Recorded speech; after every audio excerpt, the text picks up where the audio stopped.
Buenas tardes, mi nombre es Mariana Retama. Mi equipo está conformado por Isaac Morfín, Karen Marieta, Diego Osiris y Ana Aguilar. Vamos a hablar de algunos ejemplos de código moral y para recordar, el código es básicamente un conjunto de reglas y moral es aquel que determina qué comportamientos, pensamientos son buenos o malos. Generalmente el código moral es más utilizado en algunas culturas ya que estos tienen sus propias creencias, ya por ejemplo el catolicismo, el cristianismo, entre otros. A continuación algunos ejemplos. El Havamal o Palabras del Altísimo es un código moral extraído del texto medieval islandés Codex Regius, que consiste en una serie de preceptos o consejos que el mismo Odín dictó hacia el pueblo de la forma en la que deben actuar correctamente y cómo ser bien educados. Aunque esos preceptos están principalmente orientados a ámbitos de combate y honor en peleas, este predicaba preceptos orientados a la sabiduría, el honor, cumplir promesas, ser tenaz, ser audaz, ser sabio y cualquiera de esos valores son perfectamente aplicables y válidos en tiempos actuales, aunque no sean en ámbitos de combate o guerras o peleas. Los huehuetetoli son normas tradicionales que contienen la cultura y conocimiento del pueblo náhuatl. Estos sirvieron como instrumento de enseñanza para los tlamatini, que enseñaron a niños, jóvenes y adultos. Los valores que podemos encontrar en los huehuetetoli son la humildad, la cortesía y la dignidad, entre muchos otros.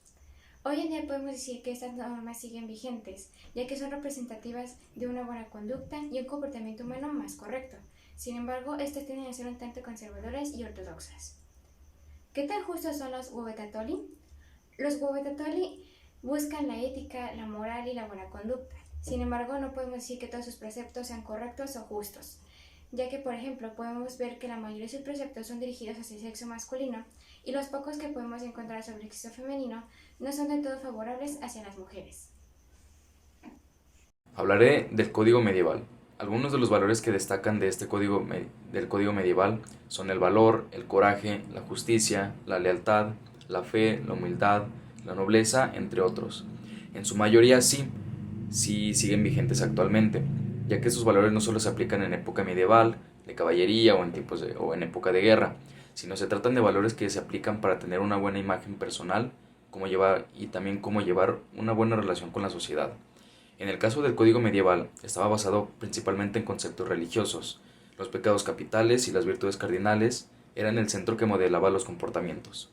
Se trataba de cumplir con los sacramentos, todo bajo la voluntad de Dios. Eran buenos, convenientes y respetuosos, claro, pero no tan equitativos con los géneros, ya que, como sabemos, los hombres eran los que estaban en la caballería y eran ellos los que debían de poner más en práctica estos valores.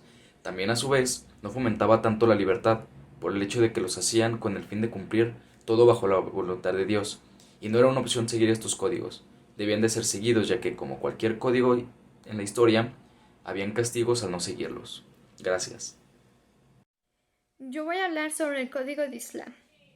Se basa en una combinación de fuentes, una de ellas es el Corán, es el texto central del Islam, también las enseñanzas y las conductas de Muhammad. Su objetivo es llevar al musulmán a que lleve su vida diaria mediante el mandato de Dios. Hay 3 ceremonias: el nacimiento, el matrimonio y la muerte.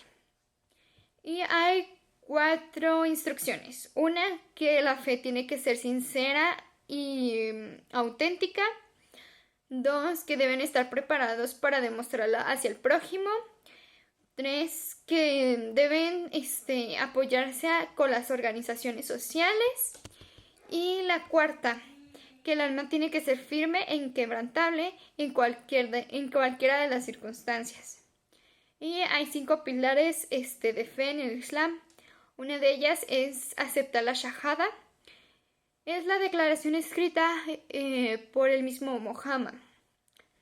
2, orar diariamente por Dios. 3, orar en calidad. 4, ayunar. Y la 5 es peregrinar hacia la Meca.